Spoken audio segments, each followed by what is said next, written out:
Sekretaris Jenderal PDIP Hasto Kristianto menyayangkan klaim pakar hukum Denny Indrayana yang menuding bahwa Mahkamah Konstitusi telah memutuskan sistem kepemiluan.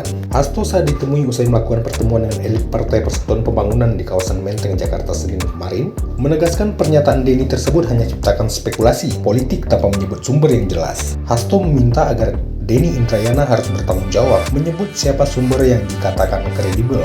Menurut Hasto, langkah Denny yang menebar spekulasi politik tidak pernah dilakukan pemerintahan Joko Widodo.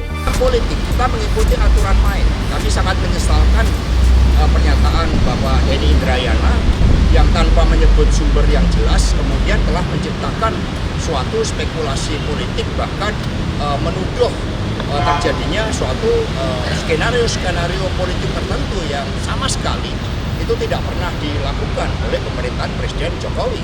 Jadi jangan apa yang menjadi pengalaman dari Pak Denny dalam pemerintahan sebelumnya sepertinya kemudian terjadi di dalam pemerintahan saat ini. Bagi PD Perjuangan sangat nyata, 2 kali pemilu, bahkan ketika PD Perjuangan berada di dalam pemerintahan, kenaikan yang diperoleh PDI itu sangat realistis. Dan itu melalui kerja organik dari seluruh kader partai, tidak ada melalui suatu rekayasa kekuasaan sehingga ada partai yang bisa naik 300%. Kami bekerja secara organik mendapatkan dukungan rakyat, sehingga sebaiknya beliau mempertanggungjawabkan siapa sumber yang disebutkan yang telah menciptakan suatu spekulasi politik yang tidak perlu. Lebih baik mari kita menunggu keputusan dari Mahkamah Konstitusi.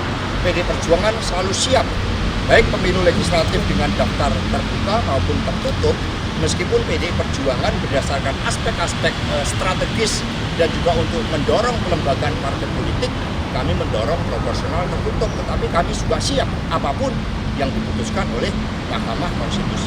Hasto tadi kan ada case politik kalau kemudian nanti berubah.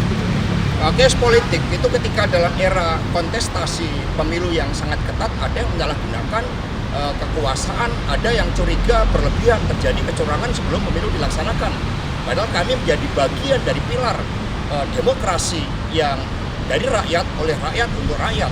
Kami tidak diajarkan untuk menang dengan segala cara, mendapatkan kenaikan 300%. Kami menang dengan cara-cara konstitusional, sehingga tidak perlu seorang pemimpin menakut-nakutin rakyat selama para pemimpin punya sikap kenegarawanan yang kuat.